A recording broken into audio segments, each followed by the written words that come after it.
स्वातंत्र्यानंतर जन्मलेला मी आजवरचा देशातील पहिला पंतप्रधान आहे। मी स्वातंत्र्यासाठी लढू शकलो नाही, मरू शकलो नाही, याचं मला शल्यही होतं। मी स्वराज्यासाठी मरू शकलो नाही, पण सुराज्य आणि समृद्ध भारतासाठी मी जगू शकतो हा ध्यास घेतला आणि माझे हे जीवन केवळ त्यासाठी समर्पित केले, असे भावपूर्ण उद्गार पंतप्रधान नरेंद्र मोदी यांनी रविवारी काढले। पंतप्रधान नरेंद्र मोदी यांनी AI म्हणजेच आर्टिफिशियल इंटेलिजन्सचा नवीन अर्थ सांगितलाय। AIचा अर्थ केवळ आर्टिफिशियल इंटेलिजन्सच नाही, तर अमेरिका इंडिया पॉवर आहे, असं पंतप्रधान नरेंद्र मोदी म्हणाले। पंतप्रधान नरेंद्र मोदी यांनी भारताचा कायापालट करण्यावर लक्ष केंद्रित केलंय। हे डिजिटल इंडियाचं विजन आहे। ते कृषी आणि भारताच्या पायाभूत सुविधांबद्दलही विचार करत आहेत। आम्ही भारतामध्ये आर्टिफिशियल इंटेलिजन्स मध्ये मोठी गुंतवणूक करत आहोत, अशी माहिती गुगल कंपनीचे CEO सुंदर पिचाई यांनी आज माध्यमांशी बोलताना दिली आहे। दिल्लीच्या नव्या मुख्यमंत्री आतिशी यांनी मुख्यमंत्र्यांच्या निवासस्थानी पदभार स्वीकारलाय। मात्र यावेळी आतिशी या केजरीवाल यांच्यासाठी रामायणातील भरताच्या भूमिकेत दिसल्या। मुख्यमंत्री कार्यालयात अरविंद केजरीवाल यांच्या खुर्ची शेजारी दुसरी खुर्ची ठेवून त्यांनी पदभार स्वीकारलाय।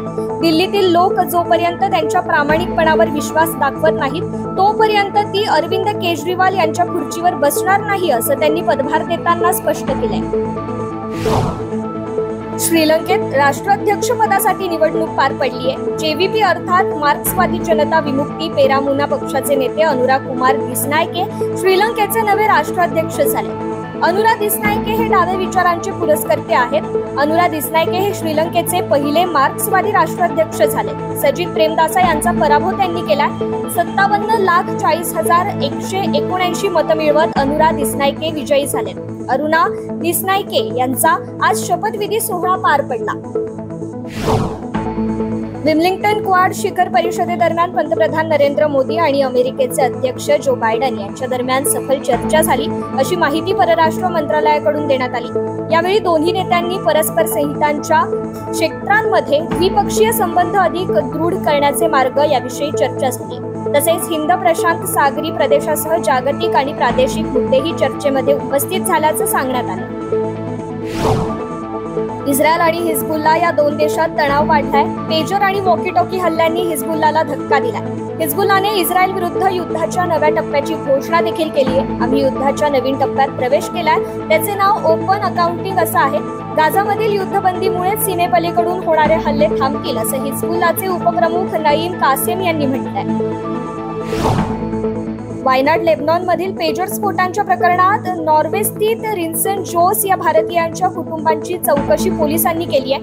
जोस हा मूळ केरळचा निवासी असून जोससह त्याच्या कुटुंबियांच्या संरक्षणाची मागणी भाजपने केली आहे।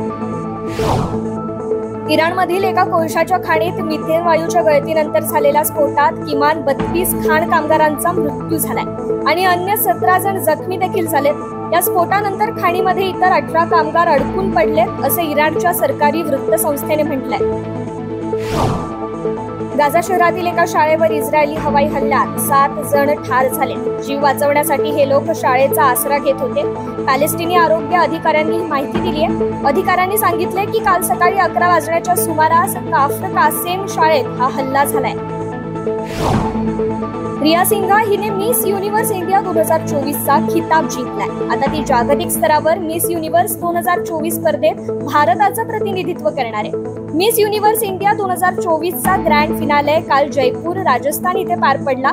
यावेळी रिया विजेती ठरली। मिस युनिव्हर्स 2015 उर्वशी रौतेलाने मिस युनिव्हर्स इंडिया 2024 जिंकल्यानंतर रिया सिंघाला मुकुट घातलाय। बुद्धिबळ ऑलिम्पियाड 2024 स्पर्धेत भारताच्या महिला आणि पुरुष संघांनी सुवर्ण पदक जिंकले। भारताच्या पुरुष संघाने ओपन सेक्शन मध्ये पहिल्यांदा सुवर्ण पदकाला गवसणी घातली। 11व्या आणि अखेरच्या फेरीत भारताच्या स्लोवेनिया विरुद्ध विजय मिळवत सुवर्ण पदक पक्के केले। याशिवाय महिला संघाने अझरबैजान विरुद्ध विजय मिळवत सुवर्ण पदक निश्चित केले। भारताच्या बुद्धिबळ इतिहासातील हा मोठा क्षण आहे। दोन्ही विभागात सुवर्ण पदक पटकावण्याची भारताची ही पहिलीच वेळ ठरली आहे।